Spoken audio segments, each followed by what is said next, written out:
Hello and welcome to the program. My name is Michael Finney. Today I am joined by author Erik Waag. Would you like to say hello? Hey everyone, I'm Erik Waag. So tell us a little bit about yourself, what you do, where you're from, anything we should know. Well, I'm from Toronto. I got into writing seriously in 2020 as the pandemic hit. I had been writing previously, but as many authors have done, you write and your stories turn into huge messes, and I didn't know where to go. So I just decided I'm going to write a small, simple story. I thought it would maybe be 10,000 words, but it ended up being about 60,000 words, and it turned into Citadel of Seven Swords. So, yeah, previously I'd written things that I just spiraled out of control. I wrote extra details about every characters. I gave everyone subplots. It just turned into a mess. And I just wanted to go simple, very pulpy. And as it turns out, you can get a lot more out of that than just 10,000 words. So, yeah, for sure. You're kind of connected with the indie scene, as you call it, I believe, Iron Age. Tell us a little bit about that. Yeah.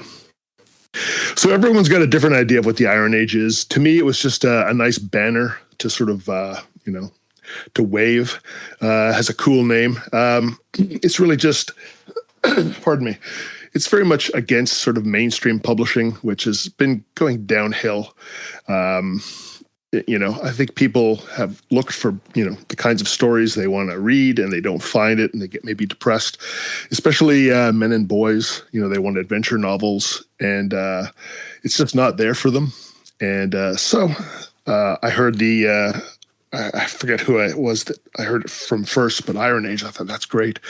And they really are just sort of an anti-mainstream, do-it-yourself kind of crew. And I started writing under that banner. Everyone's got a different idea of what it is. It's just very non-political, very story-focused, and be entertaining, and don't treat your fans like jerks. That's about it. Yeah, reasonable. Tell us a little bit about your process in terms of writing or publishing, how you think about it and how you go about it. So that's something I've been working on. Citadel of Seven Swords took maybe 2 years to get down. Like I said, I started writing in about 2020. And, I had difficulties in writing the script. I didn't know where I was going to go exactly, and it petered out a little bit. And then Brandon Sanderson had his huge Kickstarter. And I really didn't know much about Brandon Sanderson at that point, but it looked to me like he was an indie, just putting out a Kickstarter. And I thought, holy smokes, I have to get back into this. So I did some research into him, found out he's, much bigger than I thought. Like I said, I haven't really read too much modern authors. And he finished the Robert Jordan novels, which I'm not really a fan of Robert Jordan. So I never really paid attention to him. I watched all of his online videos. He's got a series on writing, and it's very, very, very practical advice. So that really got me kickstarted back into it, and I finished the novel. And then I spent another year trying to edit it, find people. When you're getting into writing and just writing your own novel and you're serious about it, you're kind of left to sink or swim on your own until you find a community. So that's what took a lot of it. It's just finding the right people. And so the first book was really just a struggle to get things down right and to understand how it works. So the process for the second one was, I understood the process of writing a little better, and it took me maybe 3.5 months to actually write it. So a lot faster. I didn't edit it quite as much before I sent it off to my beta reader and my editor, and that caused a few issues. So that's part of the process I'm going to change for book 3. So I'm still working on my process, but right now I'm going to be get back to writing again now that Weird of the Skull Totem has just been published today, actually. It's the release day. Congrats. So... Yeah, thank you. It's very exciting. Yeah, so book 3, I'm going to start writing just, a constant amount every day. I work, I have a family. It's not easy to always find time to write. So I just keep it up, the document file as I'm working. And if I can get 200 words down in a day, that's fine. If I can get 2,000 words, that's better. But I try to write every day. And hopefully book 3 will be done in not too long. And then I'm going to plan out my editing a little better and see how that goes. Hopefully I can get more of a planned process down, and we'll see how that goes. Sure. So you've got 4 releases out currently. Yeah. 2 are Sword and 70s, Volume 1 and Volume 2. It says those are short stories. Tell us a little bit about some of that stuff. So those, I just had this idea to write this character that was essentially a sword and sorcery hero, except he wasn't in a world of, volcanoes and jungles and stuff. He was in Chicago. So it's kind of an urban fantasy. He's a sort of a man out of place and out of time. And it's a little bit, I guess, gonzo, a little weird. It's a place for me to have fun. And I wrote that book, it's a novelette. It's a novelette. It's about 12,000 words. And it was, in a way, a test for publishing the novel, I wasn't messing around trying to write a crappy story and just put it out. But the process of publishing itself was a mystery. So it was sort of my test bed. I thought, if I screw it up, at least it's a smaller thing that I'm screwing up. I think it turned out fairly well. All the art is mine, so if it looks a little off, that's me. No, that's awesome. I'm very happy to hear you kind of do everything organically yourself in-house. It is what it is. I think when you have a large ecosystem in traditional publishing, you can lean on, an artist or other folks to kind of pick up some of those tasks. But when you're a small indie, then you have to find solutions at hand. Yeah, that was part of the discovery process for me, is just how much work goes into these things. And it's a lot for an indie to take on. So if someone puts out 1 book a year or something like that, I can understand, because it's a lot. It's a lot to write. Yeah. Just wanted to clarify that the artwork on my 2 novels is actually done by Krzysztof Porczewski off of ArtStation. So he's a far better artist than I am. So just want to clarify that. But yeah, the whole process of doing everything yourself, I'd say maybe half the work is something besides writing. So at least. And it surprised me. Let's cover the order that this stuff was released, right? So what came out first, and then we'll get into your most recent release. So the first thing that came out was That Axe Anciently Was Mine. It's the first of the Sword and 70 series. And it's kind of the origin story of Samuel Ryder, which is the hero of the story. So that came out first. And it just explores sort of his personality, the weird side of Chicago in the 1970s. It's just an action-packed little adventure. And I had the second book pretty much half written by the time it came out.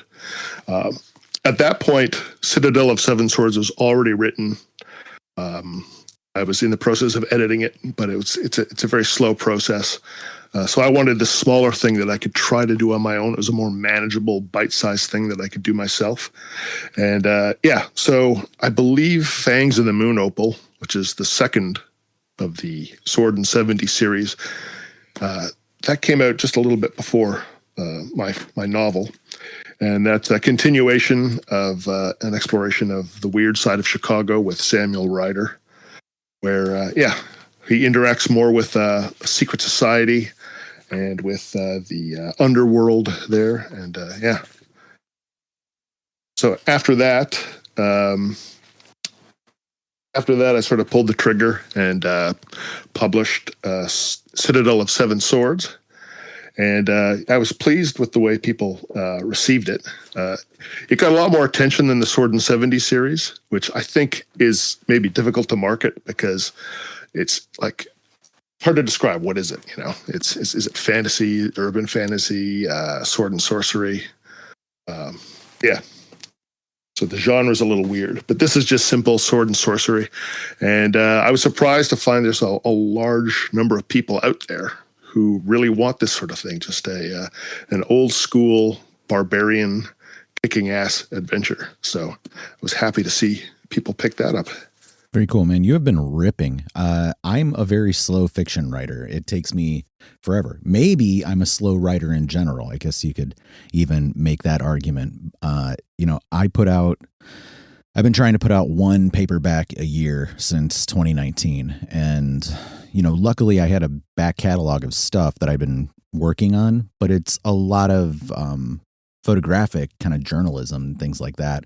And then another couple of pieces that were more marketing focused. I'm just now getting into fiction, just kind of stretching out into it. It's hard, very commendable that you have been just ripping through this stuff. And 60,000 words is like beyond my imagination. I struggle, even to get the 3,000 to the short story that I'm preparing to release here. And then, kind of have a goal of doing 3 slightly longer pieces that will be about 6,000 words a piece, and there will be 3 of them. So, 18,000, which is, small compared to what you're doing.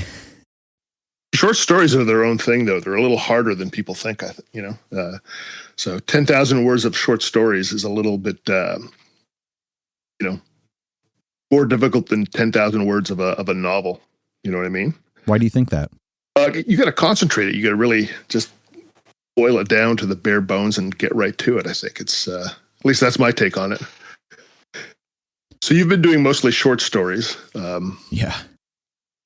Yeah. Like a lot of people in the Conan's Cimmerian, Salon Cimmerian, there seem to be a lot of short story people. For sure. And I respect that, man. I'm really trying to get into the short story now. I've written one that was an Anvil #2, and I'm trying to get another one done, but it's I'm getting like maybe 200 words done a day, so it's going to go a bit slow. That's a lot for me. I feel like you're crushing it. Even if you're only getting 200.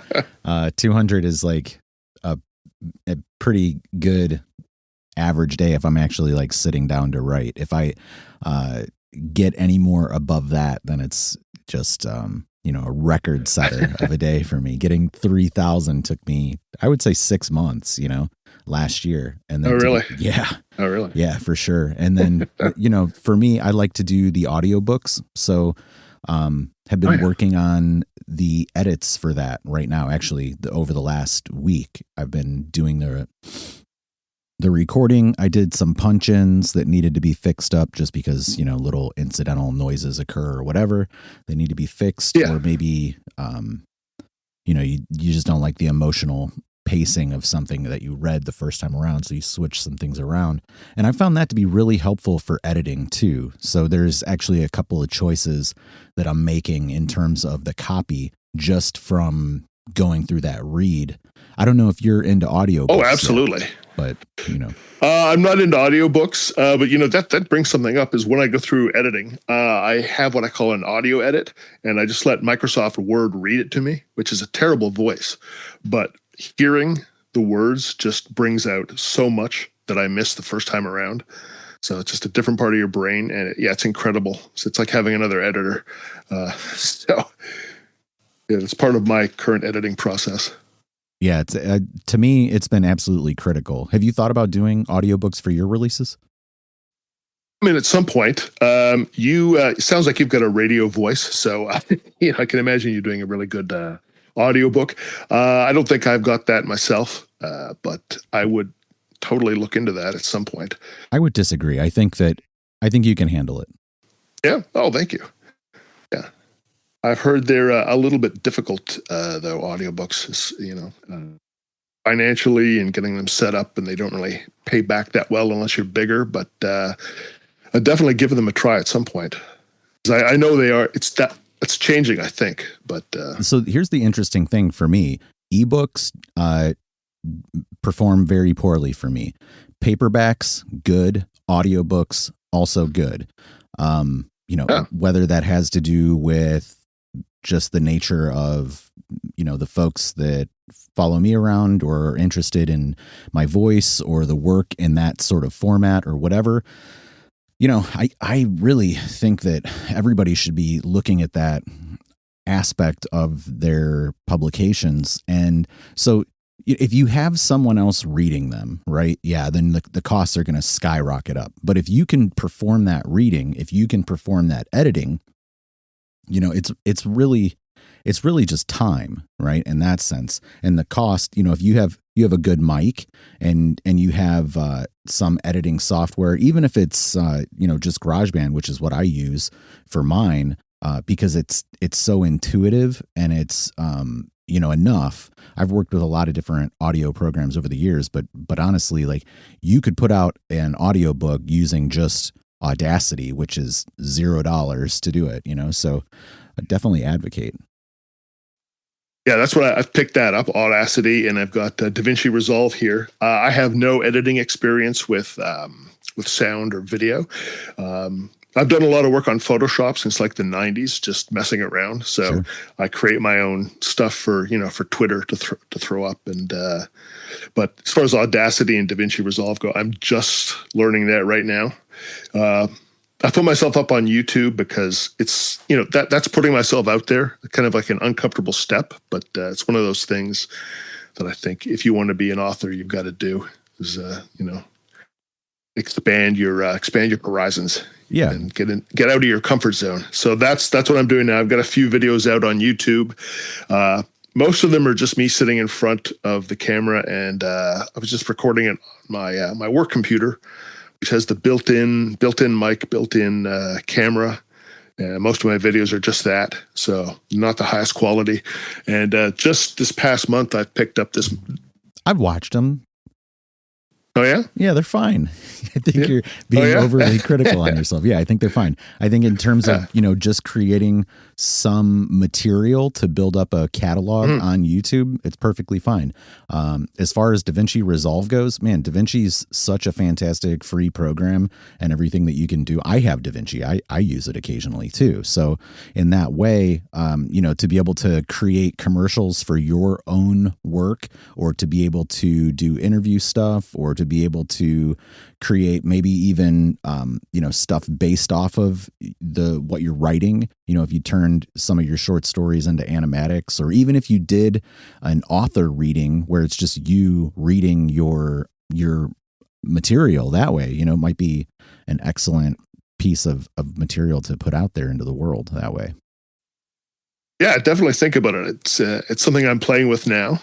I just put out my book trailer for Weird of the Skull Totem maybe 2 weeks ago, and I had a few days off of work, so I sat down and I got DaVinci Resolve up and stared at it. And basically, my process is go to YouTube and say, DaVinci Resolve, how do I do this? Yeah, how do I do that? And just one step at a time. How do I focus in on this? How do I move the frame over? Just tiny little things. So it took me 3 days basically to get this 2-minute book trailer going. And I think it's passable at least. Yeah, the next one will only take 1 day. And here's the cool thing too. You have these 4 releases. You could go back and create commercials and promotional pieces for all this stuff and release it. And then, you have that catalog and that experience that you get to lean on for volume 3. But let's dive into Weird of the Skull Totem. I don't want you to necessarily give everything away. Scarred, right, is the featured character in this series. Tell us what you want us to know without necessarily giving up the ghost. Let's see what I can come up with it without. I need an elevator pitch is what I need without too many spoilers. But Scarred, it follows his adventures after the end of Citadel of Seven Swords, which he obviously survives and escapes from. So I guess the first few chapters are him. Starts out with him being a successful pirate because he's got himself a nice ship, and they go pirating. And of course, he is a little overconfident. It goes a little beyond what he should, and he gets into big trouble. And they end up shipwrecked on a shore that's way on the eastern ends of civilization, where sort of the maps don't really describe what's there, and some of the crewmates are very afraid to go, further inland because there's lots of tales. So terrible things happen. They try to deal with those terrible things, and in dealing with those, horrible things, they find even worse things behind them, and they just get dug further in until the disaster at the end. So I like the supernatural elements that are implied here. Do readers need to read the first book to get into this one, or are they kind of episodic in the way you could just jump into this without having known all the backstory? So my intention going into these is that they're separate stories. I think you would get maybe 5% more out of it reading the first book, because his sword, obviously there's something going on with his sword. So if you just start reading Weird of the Skull Totem, you might want to know, where did he get this sword? Well, you have to read Citadel for that. But I don't really get into what the sword does in Citadel. He just gets the sword there. And in Weird of the Skull Totem, he sort of discovers what it's all about, and that ends up, it's basically a cursed sword. It's hard to describe. From the book cover, you can see it's on fire.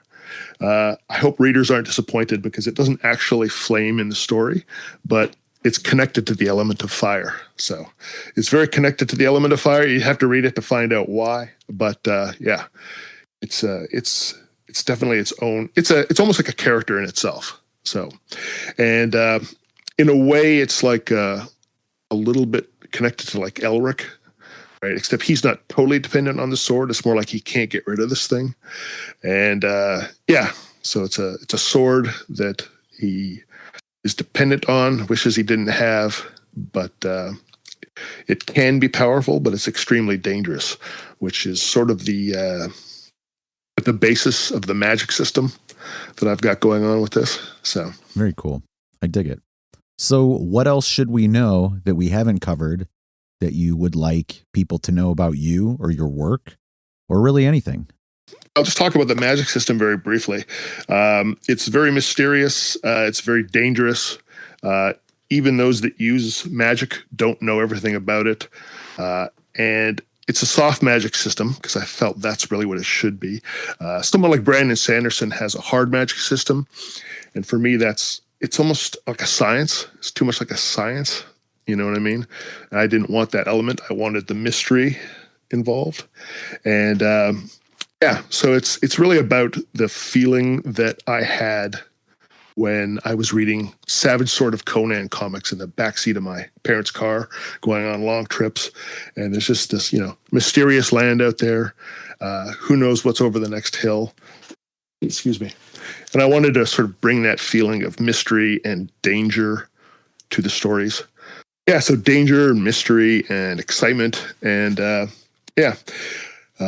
listen to heavy metal as I write, so some epic metal to bring that metal feel to it. Yeah. And Citadel of Seven Swords was written, like I'd say about 70% to a band called Eternal Champion, and Man of War was involved as well. So I wanted to bring that feel into the stories. Does that help you get inspired or create a mood? Yeah, it's mostly about mood, getting into the right mood. Editing is a little more of a chilly process. I just go through it step by step. But with writing, I need that feel going while I'm writing. And I try to keep the prose is inspired by the pulps of old. Of course, I have Robert E. Howard in mind, like most of us do. I can't emulate him perfectly. I'm not trying to emulate him, but he's certainly an inspiration. And Skarda he's not really a Conan ripoff character, or at least I'm not trying to do that. Obviously inspired a bit by Conan, but he's got his own attitudes.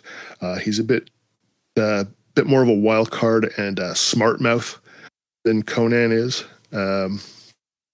Yeah, so not trying to make a Conan-esque character. He's his own thing. Let's talk shop a little bit here, because you made me want to know, what are the differences between a soft magic system and a hard magic system? So I got these terms from Brandon Sanderson, who really seems to like to talk about these things analytically. With a hard magic system, you've got the magic very defined, and you let the audience know what that system is. In part, this is to escape cheating. So when you're reading a book and all of a sudden the character just pulls some magic mumbo jumbo out that solves their problems, it kind of deflates the tension. Like, oh, that just fixed the problem. That wasn't that exciting. So with a hard magic system, it's sort of described so that the audience knows what magic can do. So you'd have to explain how the character uses magic in a little more technical detail, a little more. You have to be more imaginative with those powers. So you can't get away with sort of a cheap get out of jail free card.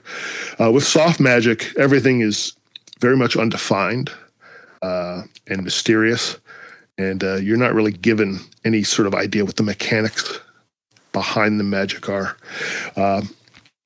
And I prefer that because I want my magic to be more mysterious, more spiritual, more more mysterious. Though I am careful not to give the characters any outs. Skarda is not a sorcerer, so he can't, summon magic to help him. The sword is magical, but it's also extremely dangerous, and he doesn't know how dangerous it is. So he's, like a lot of barbarians, a little bit superstitious and very wary of using it in any way, shape, or form. And another character I have in Citadel, Sulme, is a sorceress, but I make it clear that she has certain powers that are fairly well defined, and she admits she doesn't know much about magic, and in fact, she's trying to find out more. That's part of the reason she's on the in the area that she is. Well, you'll have to find out exactly why she's there if you read the book. But so she's on a search for magical knowledge. She doesn't know. She knows it's dangerous. And the main villain is a wizard, and you don't really get to see what his powers are. Well, you do, but I don't describe the full range of his powers, right? If he uses something against you, you just see it through the character's eyes. And there's no, omniscient narrator telling you what the magic is. You're going to see it as the characters see it. Where can people find you online and abroad? You can find my books on Amazon. I do have a website, erikwaag.com. Is it Waag Books? 1 second. Waag Books. I'm looking at it. Waag Books. Thank you. Waag Books. Erik Waag is my email. You can find me at Waag Books. I'm on Twitter as well. And, I'll answer questions. I'll talk to people. I'm happy to talk to people if they have any questions.